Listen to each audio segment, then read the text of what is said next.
and gentlemen, distinguished guests. My name is Sharon Roos and I'm the Managing Director of Terrapin Asia, and it is my pleasure to welcome you all to the very first EduTech Asia conference and exhibition.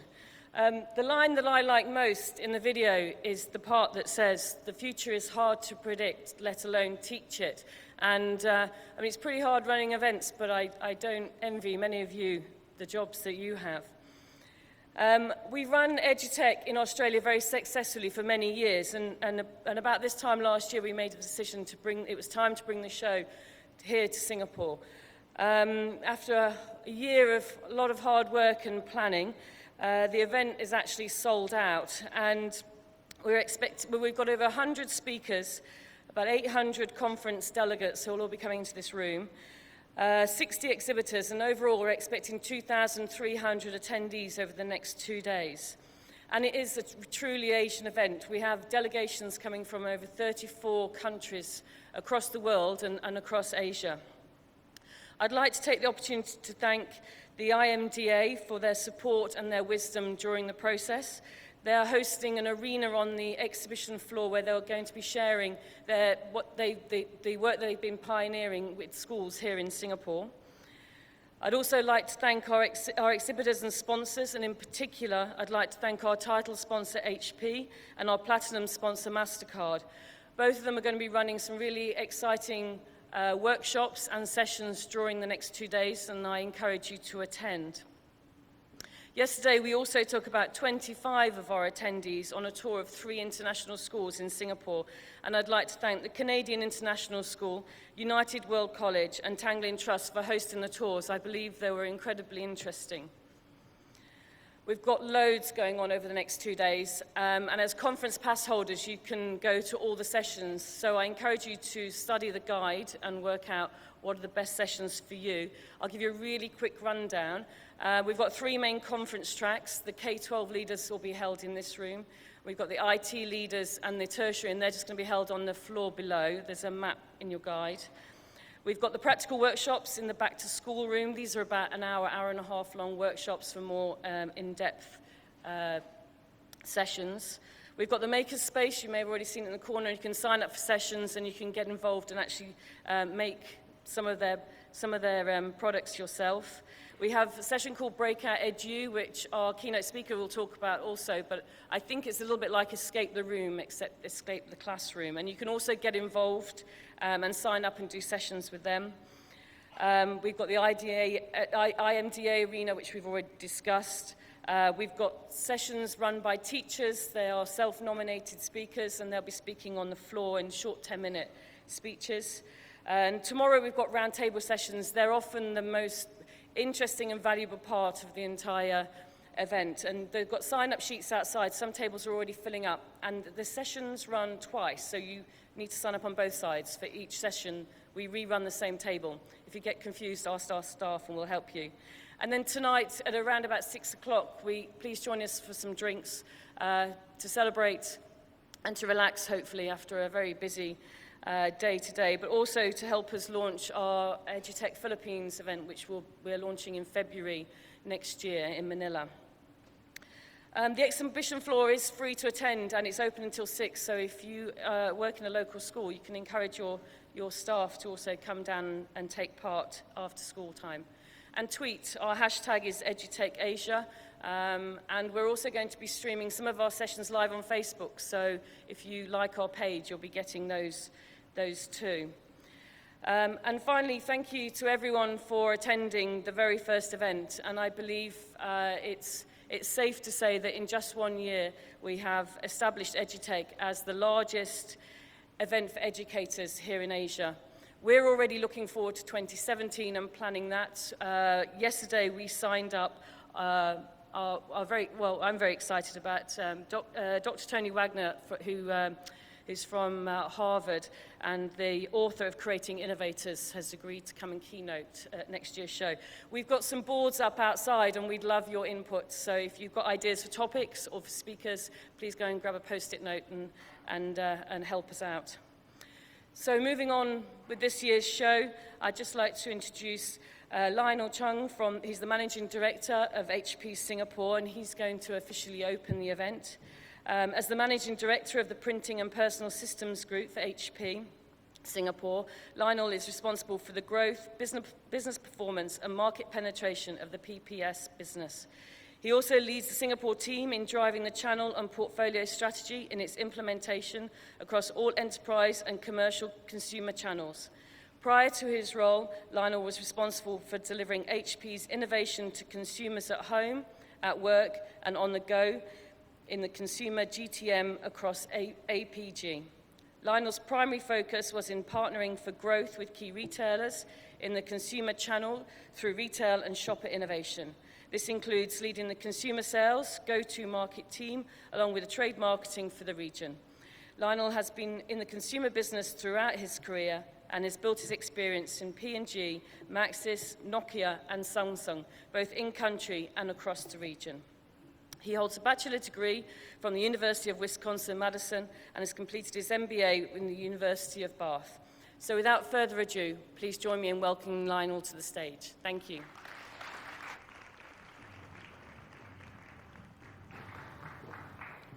Good morning, distinguished guests, ladies and gentlemen. My name is Lionel, and I'm the Managing Director of HP Inc. here in Singapore. It gives me great pleasure to do the opening remarks for EduTech 2016. HP is proud to be a title sponsor of this year's event. Welcome to the conference, and to all of you who have traveled far and wide to be here in Singapore, welcome to beautiful Singapore. Truth be told, I've never ever in my life done a presentation to such a large group of educators before. And I can't help the feeling that a lot of you are having your pen and paper and about to grade and assess me. If you really intend to do so, please come and give me my report card anytime these 2 days and introduce yourself to me. Now, last November, HP separated into two very large entities. And we as a company, HP Inc. and HP Enterprise, are now two separate organizations. I am pleased to be leading the organization called HP Inc. PCs, printers, graphic solutions, and in the future, 3D printing. And over the next 2 days, I believe that we will be able to hear from many experts in the field of education that has brought forward the next generation of future-ready industry graduates who in turn will contribute to the social economic growth of our companies and also our countries. Today, I'll be sharing with you our perspective with regards to the trends in IT in education and our view from an employment standpoint. Tomorrow, in my second keynote, I intend to share about how together we can reinvent learning. Specifically speaking, how we can transform from a content-centric pedagogy towards one that is student-centric and also contextually relevant. This is especially critical as we, both educators and industries, bring forward the next generation of industry leaders. But first, let's take a look at what's happening here in Singapore. Just a couple of weeks ago, newspaper articles were sharing about the teacher attrition rate here in the country, highlighting the growing challenges of a local teaching community. While the attrition rate is still considerably low at 3%, as compared to other sectors, I believe that if we are not careful about it, we would reach a tipping point where we would face manpower shortages. I personally believe that teaching is much more than a job, it is a calling. And many teachers I've spoken to highlight the increasing workloads, increasing classroom sizes, and also the long hours which they face. Let's face the facts, teaching today is not the same as it was in the past. According to the Ministry of Education, the top 3 reasons for these resignations have been for family, for childcare, and also for a desire to change their jobs. The Kids Health Guide also states that students are now more technologically advanced than the teachers themselves, and this makes it especially hard to grasp their attention and their interest when they have so much technology at their fingertips. The big question that we all have is this: how can we collectively leverage technology to assist our teaching communities while at the same time teach the next generation of digital natives? The team in HP has narrowed down some of the 4 key trends that we see. While not comprehensive, we believe that these trends will transform the future of schools across our countries. the vision for ICT Master Plan 4 for education in Singapore calls out the vision to have future-ready, responsible digital learners, and the outcome goal of quality learning at the hands of learners enabled by technology. We see the trend of schools now breaking down silos across disciplines, departments, and also different functions in order to have better efficiency and learning effectiveness. From student personalization to data analytics, now personalization truly becomes possible enabled by technology. Schools are also listening more to industries. Companies like HP work closely with different schools for us to collaborate a lot more in terms of us sharing what we need and schools adapting their curriculum to share and also share what they have. Secondly, we also see the growth of innovation in blended learning. Textbooks and software are now the norm in many of your countries. But we are seeing a lot more blending of textbooks, software, internet, and new learning tools such as VR, AR, 3D printing, and also robotics. The Duke NUS School of Medicine uses team-based learning driven by student inquiry, driven by technology. We also recognize that it will never, ever replace the face time and personal interaction. But we also can see that it's now a complementary experience in the student learning journey. Thirdly, the education process is now more self-paced, modular, and also lifelong. Here in Singapore, the government has launched the Skills Future Initiative. It is a national movement to provide Singaporeans opportunities for education throughout their lifetime, regardless of their starting point. And lastly, school safety in terms of cybersecurity and data privacy. Cybersecurity in many of our countries is now a real threat across countries and industries, and schools now face the additional responsibility in terms of cyber wellness. We need to ensure that our schools are cyber secure, and cyber wellness is a key priority because the threats of hacking and the threats of cyberbullying are very real. Admittedly, corporations such as HP are far from being the experts in education. However, we do know about the trends in employment very well, and the expectations of employers themselves are going up. As an employer, we know that iron rice bowl is a myth, and no work is now completed by a single individual or a single function itself. We in HP, for example, we have a very lean organization that is highly matrixed. We also believe that reorganizations and job role changes are the everyday norm. In companies like HP in IT, connectivity is truly anytime, anywhere. We also recognize the need to stay lean, competitive, constantly reinventing ourselves. Companies that fail to do so end up in the likes of companies such as Nokia, where the fall can be very steep and very fast. We in HP put forth 3 main domain skills for critical adoption. The first one is in terms of critical thinking. There's growing need for new pedagogy practices across industry-ready graduates. In companies like P&G, plans, recommendations, proposals, issue sheets are all condensed into their famous one-page memo. And this requires a high level of structured thinking, a critical mind, and the ability to transform all your thoughts and prioritize them into a one-page written document. In HP, critical thinking is also important because we need to break down the traditional boundaries of how our PCs and printers are made in order to create products such as Sprout Pro by HP. In terms of innovation, we need to amplify the learning experiences through ICT innovation.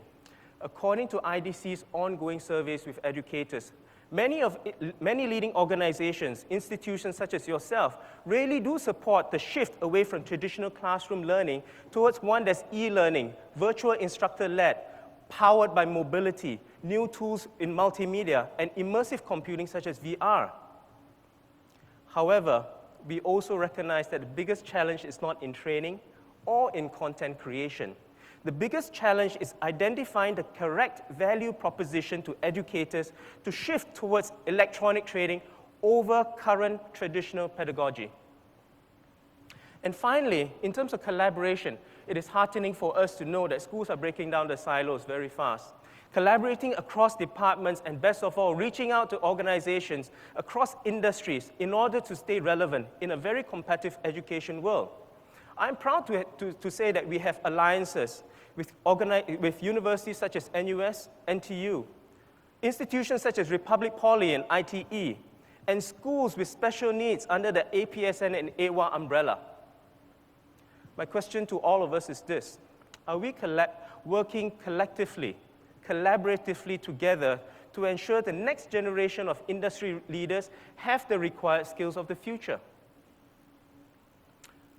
Some of my colleagues today, over the next 2 days, will be elaborating further about the classroom of the future. But in broad summary, it is the combination of what we see in education, employment, and the view from the technology standpoint. We believe that the classroom of the future will be mobile, interactive, and also highly personalized.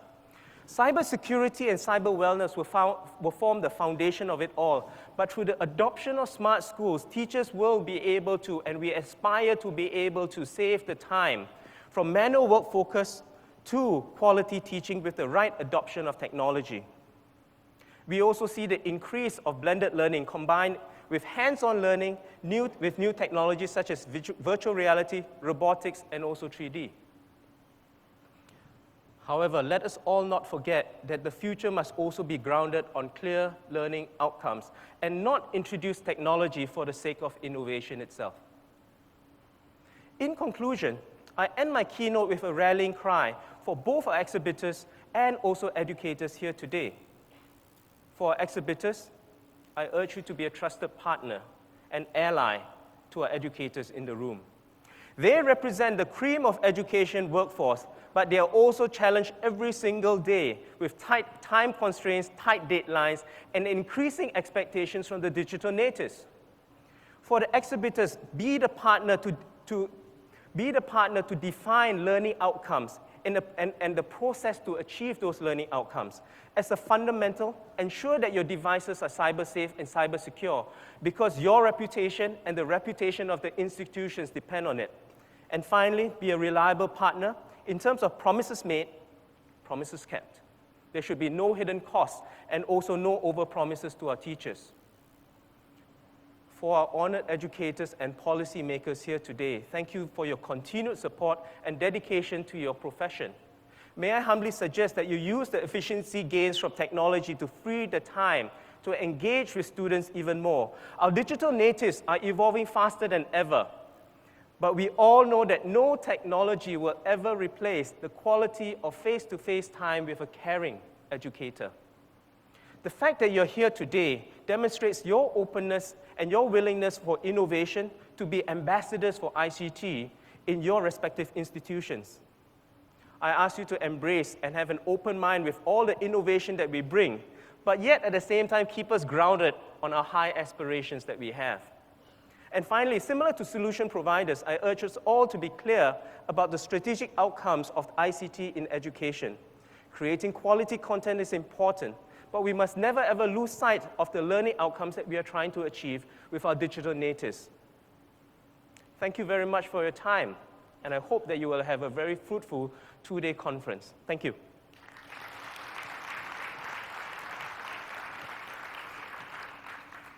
Well, it gives me great pleasure right now to introduce Mr. Shane Armstrong, our next speaker.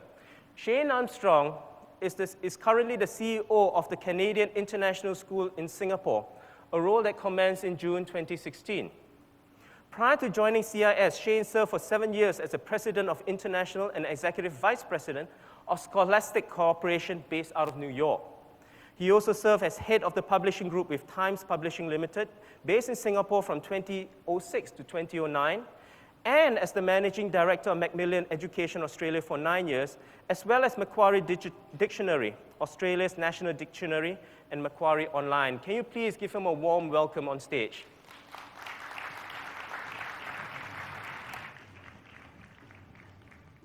Hey, good morning, everyone. So really nice to be here. My name is Shane Armstrong. I'm the CEO, as you heard, of the Canadian International School. Quite a move for me after being in publishing for a long time. Welcome to the EduTech conference, the inaugural Asian conference. I will be kind of like making sure that things happen on time. We're already 2 minutes behind time, I've just been advised, and I hate to tell the organisers, they obviously didn't do their research, because me running on time, it's not a forte of mine, but I'm going to do my best. Okay, I don't have teletext like these guys. I've got a clipboard microphone, which for a guy is a very difficult thing. Doing two things at once, not great. But think about a clipboard. It's durable, it's cheap, it's portable, it's a good piece of technology. So, I've been very, very lucky in my career. I've been able to see EdTech from both sides of the fence. Firstly, I started my career as a teacher way too long ago to remember, but it was way back in Melbourne, probably over 30 years ago. More recently, and probably, well, for the last 20 plus years, I've been on the business side, and I've been actually in the forefront with some companies in terms of developing EdTech product and also implementing around the globe. So I want to ask, who can remember the first piece of technology they used in their classroom? For me, going back to the 80s, it was a Commodore E64 computer. And you know what? It was about the size of a small minivan, and it almost weighed as much. But you know what? For a while, it was king. It ushered in a huge new whole experience for teachers and kids. You know, games like Lemonade Stands, Bank Street Rider, some of you may remember these. You know, it had this quirky green screen that actually, if you tried to get kids to use it today or even look at it, you'd have more chance of them of watching, you know, reruns of The Sound of Music, I suspect. But it ushered in a time where we thought technology was going to change things in education so much. So the question is, has the original promise been delivered 30 years on? Has the hype really matched the offer? I mean, we can go back to the dot-com crash, where clearly at that point it didn't so much. You know, we've also heard that EdTech will bring equity to schools around the world. Is this a great white hope? Has it? I think the jury's out on that one. But maybe we're just expecting too much too soon from technology. You know, and whatever the answers are, and I don't have them, we will have some speakers up here soon that will be addressing some of these questions. And also, whatever the answers, technology is here to stay, and it's going to play a huge part in education. And I have seen some amazing technology. Read 180 in the United States, an intervention program that helps children that are behind in reading catch up. It's an amazing piece of technology.